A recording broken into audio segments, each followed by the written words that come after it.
Hello po, good evening. So this is me, Dan Revi Paco, section BSCS 2B, and I'm here to present and explain what the pigeonhole principle is.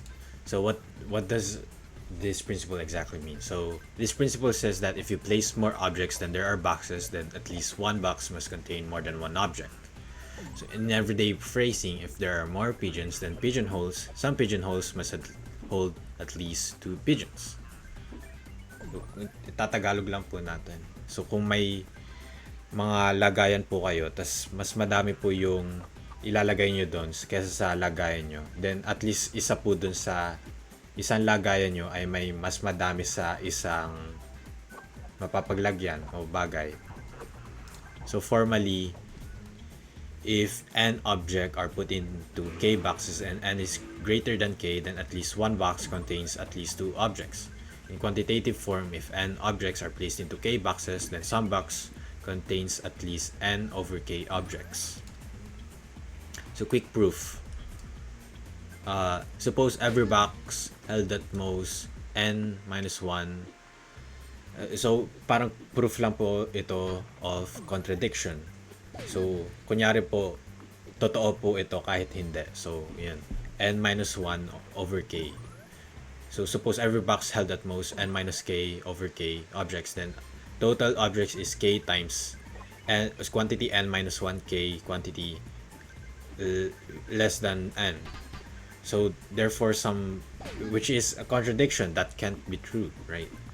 So therefore some box must hold at least 2 over k.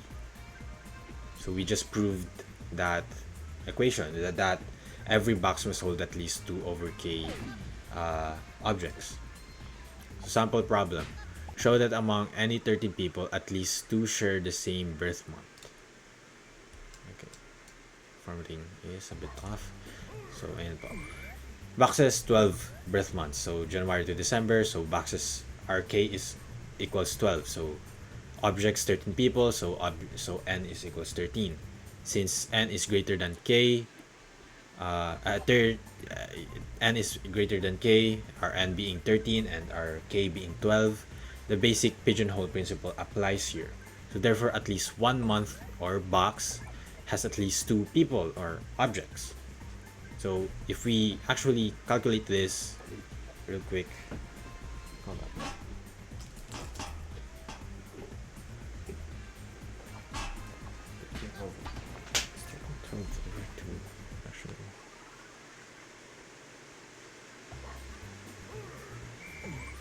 Yeah, that's about right.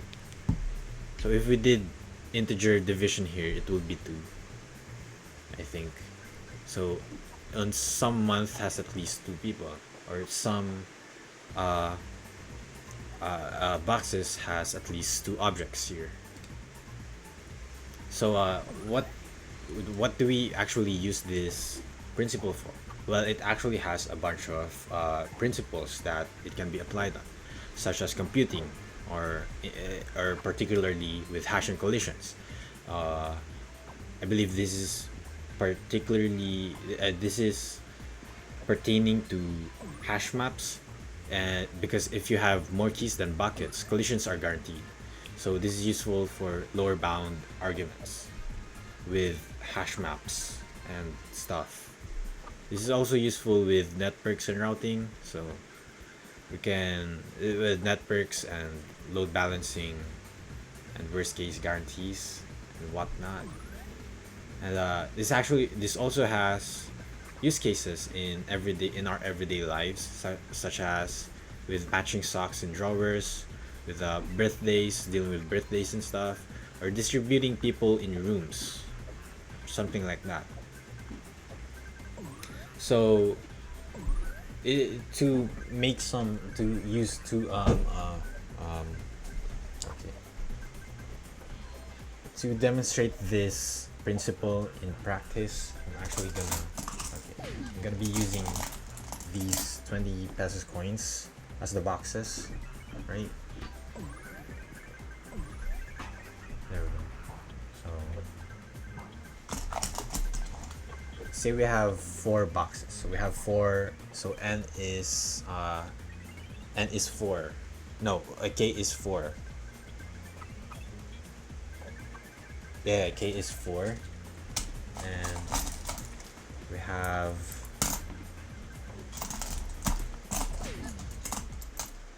we have 1, 2, 3, 4, 5, 6. Yeah, we have six. We have six objects here, so n is equal 6. So if we distribute this, we have two objects that we haven't distributed yet. So at least some of these boxes are gonna have more than one objects. So yeah, that's the pigeonhole principle. That's literally it. Awesome.